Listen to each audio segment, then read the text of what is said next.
Imaginez la scène. Vous marchez dans les rues de la Rome antique en l'an 67 après JC, et vous assistez à quelque chose qui vous glace le sang. L'empereur lui-même, Néron, se promène sur le forum avec ce qui semble être sa nouvelle épouse. Une jeune femme éblouissante, drapée de soieries et de bijoux, mais des chuchotements les suivent, car tout le monde connaît l'horrible vérité. Cette femme, aux côtés de l'homme le plus puissant du monde, était autrefois un garçon nommé Sporus.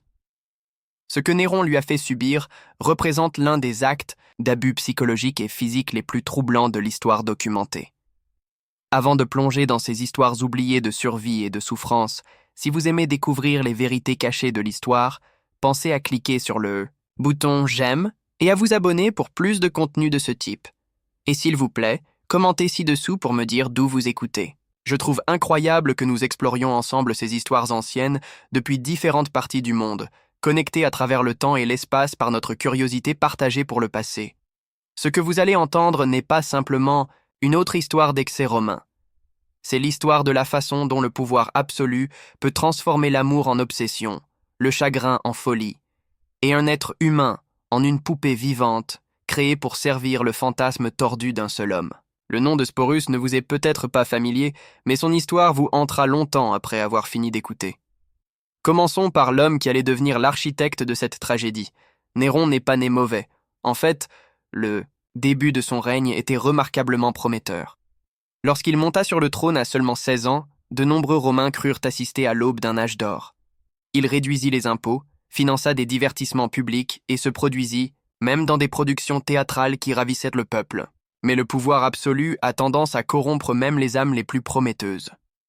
Et en 65 après JC, quelque chose s'était fondamentalement brisé dans l'esprit de l'empereur. Peut-être était-ce la paranoïa constante qui accompagne le fait de savoir que tout le monde autour de vous convoite votre position. Peut-être était-ce l'isolement d'être la seule personne dans un empire de 60 millions d'habitants qui ne pouvait jamais être contredite, jamais être défiée, jamais s'entendre dire qu'elle avait tort. Ou peut-être était-ce ce qui est arrivé à la seule personne qu'il prétendait aimer plus que la vie elle-même. Son nom était Poppée Sabine, et elle était tout ce que Néron pensait désirer chez une femme, d'une beauté indescriptible, suffisamment intelligente pour correspondre à sa propre vision grandiose de lui-même, et suffisamment ambitieuse pour partager ses rêves de gloire éternelle. Mais Poppée n'était pas seulement un autre joli visage à la cour impériale. Elle possédait le genre d'instinct politique aiguisé qui faisait d'elle une alliée formidable ou une ennemie dangereuse. Quand Néron posa les yeux sur Poppée pour la première fois, il était déjà marié à Octavie, la fille de l'empereur précédent. C'était un mariage politique froid et sans amour. Poppée représentait tout ce qu'Octavie n'était pas. Là où Octavie était calme et réservée, Poppée était vive et autoritaire. Là où Octavie cherchait à éviter l'attention, Poppée jubilait d'être au centre de tous les regards. La liaison entre Néron et Poppée commença comme un scandale romain typique. Mais ce qui avait commencé comme un adultère évolua rapidement vers quelque chose de bien plus dangereux, une véritable obsession. Néron n'était pas seulement attiré par la beauté de Poppée, il était consumé par elle d'une manière qui terrifiait même ses plus proches conseillers. Les historiens antiques décrivent le comportement de Néron à cette époque comme de plus en plus erratique et possessif. Il entrait dans des rages meurtrières si d'autres hommes osaient seulement regarder Poppée trop longtemps lors des réceptions publiques. Il commença à poster des gardes autour d'elle à tout moment, officiellement pour sa protection, mais en réalité pour surveiller chacune de ses interactions. Il la couvrit de cadeaux qui mirent à sec le trésor impérial. Des bijoux venus d'Inde, des soieries de Chine, des parfums d'Arabie.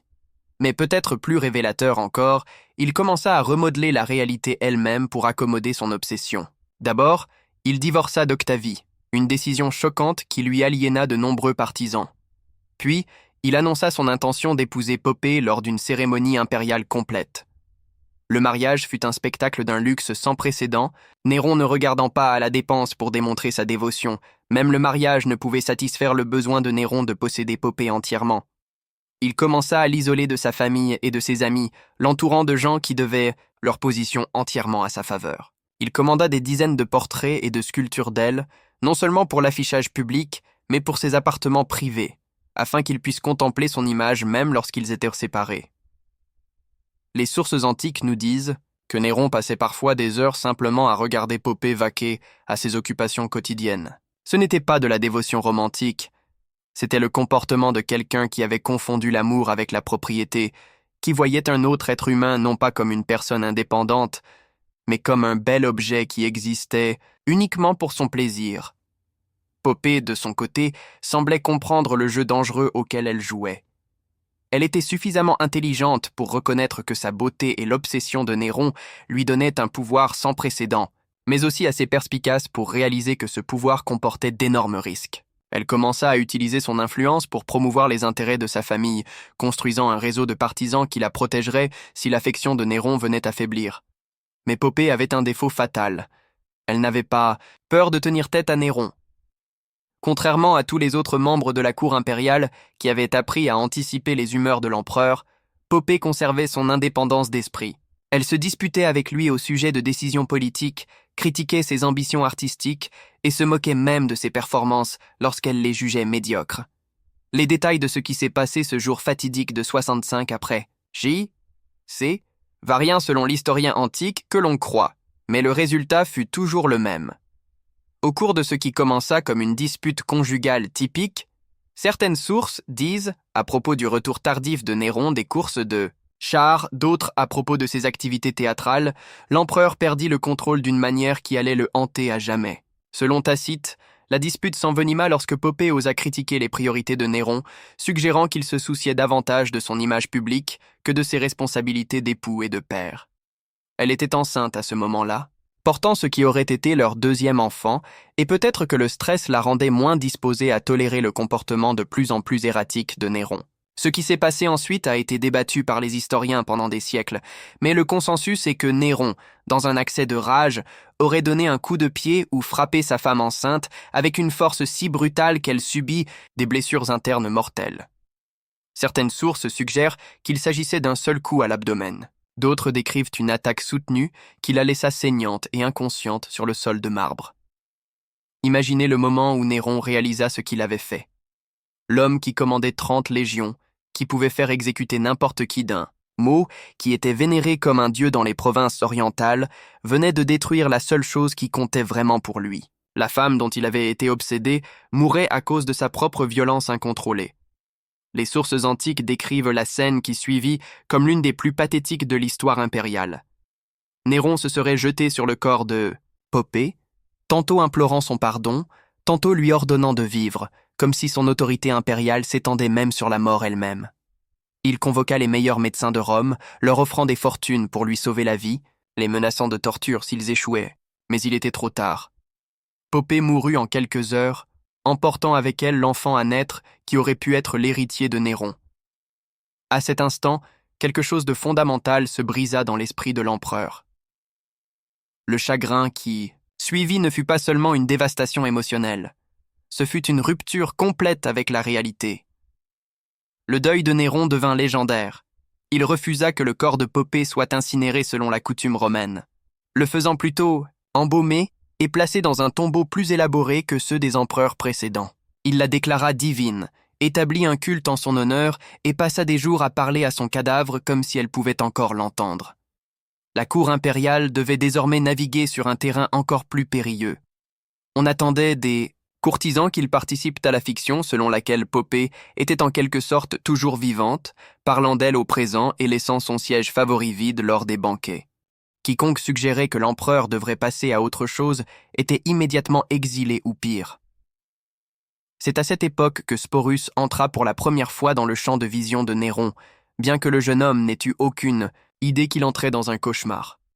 Sporus avait probablement environ 14 ou 15 ans, né esclave dans la maison impériale et affranchi dans son enfance. Il avait été élevé entre les murs du palais, recevant une éducation qui le préparait à des tâches administratives. C'était en fait une position relativement privilégiée. Les affranchis au service impérial jouissaient souvent de meilleures conditions que les citoyens nés libres des classes inférieures. Mais ce privilège s'accompagnait d'une dépendance totale à l'égard de la faveur impériale. Les affranchis devaient tout à la générosité de leur ancien maître, ce qui créait une vulnérabilité absolue. Ils pouvaient être élevés à de grands niveaux d'influence, mais aussi être écartés, punis ou tués sur un coup de tête sans recours légal. Ce qui rendait Sporus spécial aux yeux de Néron, ce n'était pas son intelligence ou ses compétences. C'était son visage. De multiples sources antiques s'accordent à dire que le jeune homme avait une ressemblance troublante avec la défunte Popée, en particulier autour des yeux et de la structure délicate des os. Dans un monde où les Romains croyaient que la ressemblance physique indiquait une connexion spirituelle plus profonde, cette similarité aurait semblé presque surnaturelle. La première fois que Néron vit Sporus après la mort de Popée, quelque chose se déclencha dans l'esprit brisé de l'empereur. Voici une chance d'annuler l'irréversible, de ramener ce qu'il avait détruit. La ressemblance était si frappante que pendant un instant, Néron a peut-être réellement cru voir l'esprit de Popée revenu sous une nouvelle forme. Bien sûr, il y avait un problème évident. Sporus était un homme. Mais pour un homme qui s'était convaincu qu'il était un dieu, qui avait passé des mois à parler à un cadavre, changer le sexe de quelqu'un semblait être un obstacle mineur. Ce qui suivit représente l'un des actes de cruauté les plus calculés de l'histoire humaine. Néron ne décida pas seulement de forcer Sporus à s'habiller en femme. Il décida de rendre la transformation permanente. L'empereur convoqua les meilleurs médecins de Rome et leur ordonna de pratiquer une intervention chirurgicale sur le jeune homme dans le seul but de le faire paraître plus féminin.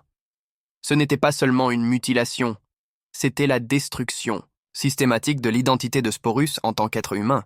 L'intervention était dangereuse, douloureuse et irréversible, entraînant souvent la mort par infection ou perte de sang. Mais même si Sporus survivait, il serait à jamais changé physiquement, émotionnellement et socialement. Il n'aurait jamais d'enfant, ne connaîtrait jamais de relations normales et ne serait même jamais considéré comme pleinement masculin par la société romaine. L'opération eut lieu dans le palais impérial, dans des quartiers spécialement préparés à cet effet. Les procédures chirurgicales antiques étaient de primitives, reposant sur des instruments de base et des anesthésiques rudimentaires. Le processus aurait été atroce, durant des heures avec un risque important de décès. Sporus aurait été maintenu par des gardes pendant que les médecins s'approchaient avec leurs instruments, sachant que ses cris tomberaient dans l'oreille d'un sourd. Une fois Sporus rétabli, un processus prenant des semaines ou des mois, Néron annonça quelque chose qui choqua même les aristocrates romains blasés. Il allait épouser le jeune homme lors d'une cérémonie de mariage impériale complète. Les préparatifs prirent des mois et consommèrent d'énormes ressources. Sporus reçut un nouveau nom, Sabina, d'après l'impératrice décédée, et fut transféré dans des appartements spéciaux où il pouvait être préparé pour son nouveau rôle. Des couturières impériales créèrent une garde-robe entière, concevant des robes qui flatteraient de son physique modifié et cacheraient les caractéristiques masculines restantes. Des maîtres joailliers fabriquèrent des ornements spécialement pour lui, dont beaucoup incorporaient des pierres précieuses ayant appartenu à Popée elle-même. Ce n'étaient pas seulement des accessoires, c'étaient des liens tangibles avec la femme décédée, des rappels physiques de la personne que Sporus était forcé de remplacer. Des maquilleurs lui enseignèrent des techniques cosmétiques pour féminiser ses traits. Ils lui montrèrent comment utiliser le kohl pour agrandir ses yeux, comment appliquer du fard à joues pour obtenir des joues roses, et comment utiliser des poudres pour adoucir les angles du visage. Ces leçons ne concernaient pas seulement l'apparence, elles étaient des exercices d'effacement systématique de son identité originelle. Des coiffeurs l'instruisirent dans les techniques de coiffure élaborées à la mode chez les femmes aristocratiques romaines. Ses cheveux étaient coupés, bouclés et arrangés en motifs complexes, incorporant souvent des ornements coûteux. Le processus pouvait prendre des heures chaque jour, nécessitant plusieurs serviteurs et des outils métalliques chauffés. Mais le plus dommageable psychologiquement fut peut-être les leçons de comportement et de maintien féminin. Sporus fut assigné à des tuteurs qui lui apprirent à marcher, s'asseoir et gesticuler de manière convenablement féminine. Il apprit à tenir ses mains, positionner ses pieds, arranger ses vêtements en position assise et se déplacer dans l'espace, en transmettant la grâce plutôt que la force masculine. Des coachs vocaux travaillèrent avec lui pour modifier ses intonations vocales, lui apprenant à parler sur un ton plus aigu et à adopter des maniérismes linguistiques associés au discours féminin. C'était peut-être l'aspect le plus difficile, car les schémas vocaux sont profondément ancrés et difficiles à changer consciemment. Pouvez-vous imaginer la torture psychologique de cette transformation ? Chaque jour, Sporus était forcé de se regarder dans des miroirs qui reflétaient un étranger portant son visage. Chaque leçon de comportement féminin lui rappelait que son identité était systématiquement effacée. Chaque bijou qui avait autrefois orné une femme morte était maintenant une entrave le liant à un rôle qu'il n'avait jamais choisi. Le mariage fut programmé pour le printemps 67 après J'y pensais, coïncidant avec des fêtes religieuses qui ajouteraient un poids cérémoniel. Néron ne lésina pas sur les dépenses, le traitant comme un mariage impérial légitime digne du plus grand empereur de l'histoire romaine. La cérémonie eut lieu dans la plus grande salle du palais, décorée de fleurs importées et illuminée par des milliers de lampes à huile.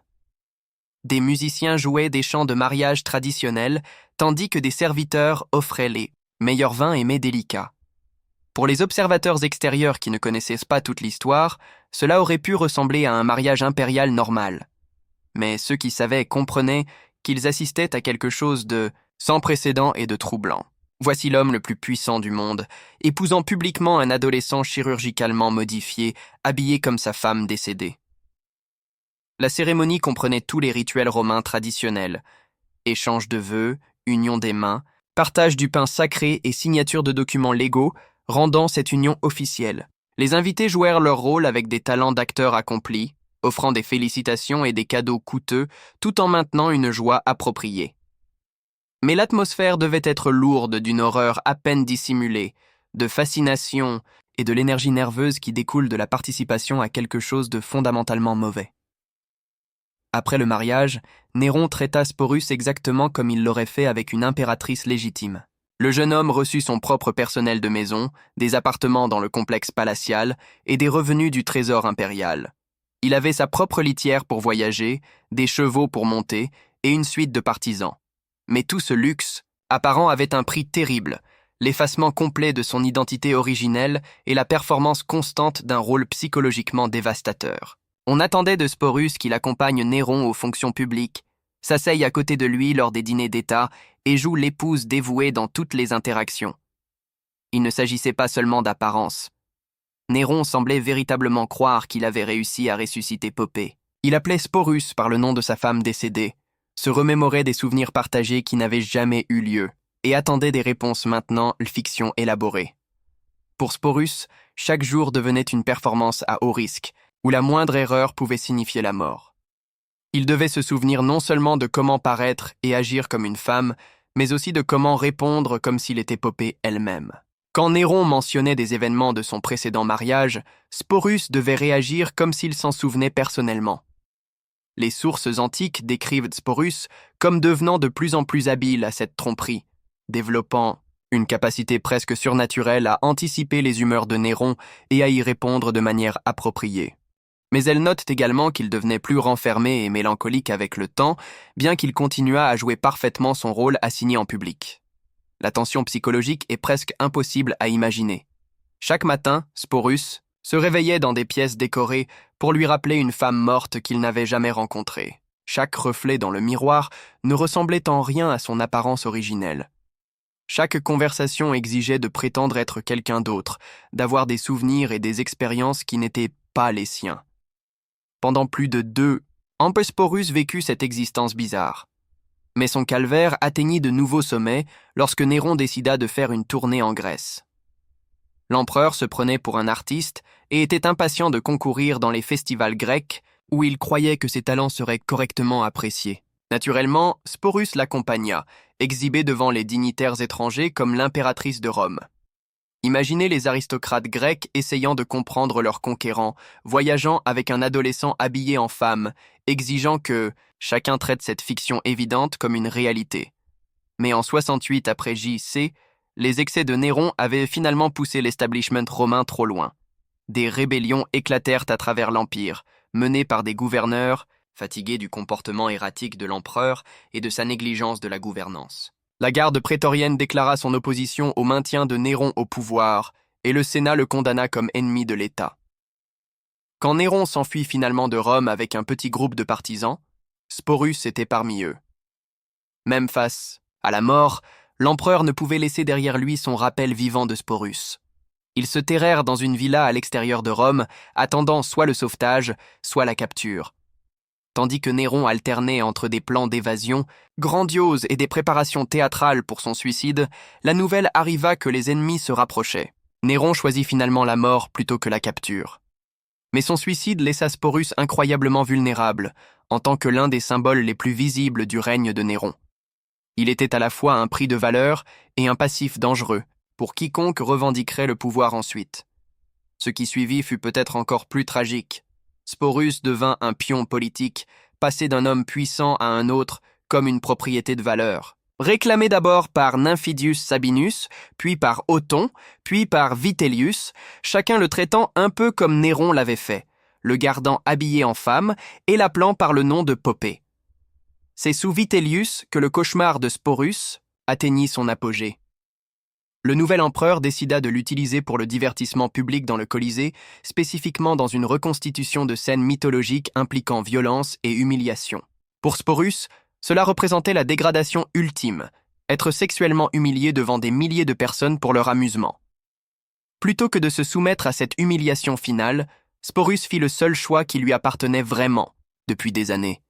Il s'ôta la vie, probablement par poison, quelque temps en 69 après JC. Il n'avait probablement pas plus de 20 ans. Dans la mort, Sporus échappa enfin au théâtre grotesque qui avait consumé sa vie.